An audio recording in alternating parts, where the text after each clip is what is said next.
Je m'appelle donc le Dr Thelay Kwan. Je suis vice-doyenne de la faculté des sciences du département des sciences de la santé appliquée. J'enseigne aux étudiants en biomédecine et aussi en diététique. Pour ce projet, nous étudions le syndrome d'hypersensibilité électromagnétique. En abrégé, je l'appellerai EHS. Et nous étudions un appareil portable nommé M-Guard pour examiner l'effet protecteur sur les participants souffrant d'EHS auto-perçus.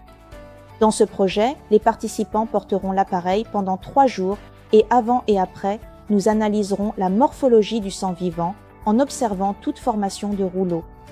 En plus de cela, nous prélèverons le plasma pour examiner les marqueurs oxydatifs, incluant le marqueur de protéines de choc thermique et le marqueur d'histamine, et nous examinerons le marqueur allergique, tel que le marqueur malondialdéhyde, et nous étudions aussi le marqueur neuronal, qui est le marqueur de sérotonine.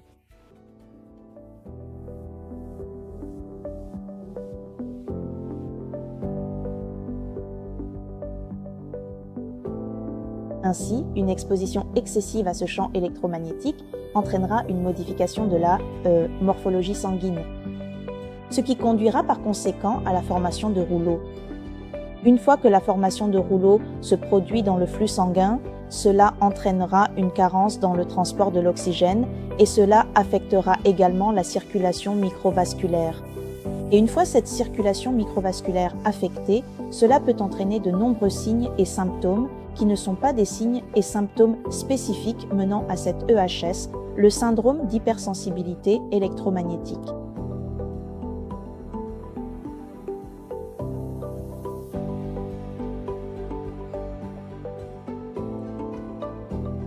Je souhaiterais vraiment préciser ceci. Plutôt que de dire que la formation de rouleaux est un bio ou un biomarqueur, je dirais plutôt que c'est un indicateur physiologique préliminaire signalant qu'une personne est surexposée à certains types de champs électromagnétiques.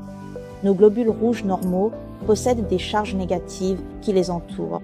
Alors, et en cas d'exposition excessive à ce champ électromagnétique, cela peut réduire toutes ces charges et les forces de répulsion diminueront, alors tous les globules rouges s'agrégeront et s'empileront, menant à la formation de rouleaux.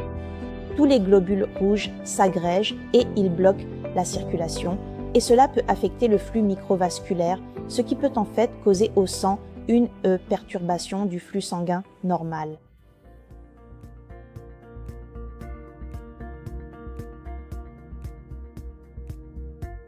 En seulement 3 jours d'observation, 70,3% des participants ont signalé une amélioration notable de leurs symptômes. Nous avons aussi observé une réduction de 50,7% de l'agrégation des cellules sanguines, ce qui est significatif car cela favorise un flux sanguin plus fluide, une meilleure microcirculation et un apport plus efficace d'oxygène et de nutriments au niveau cellulaire.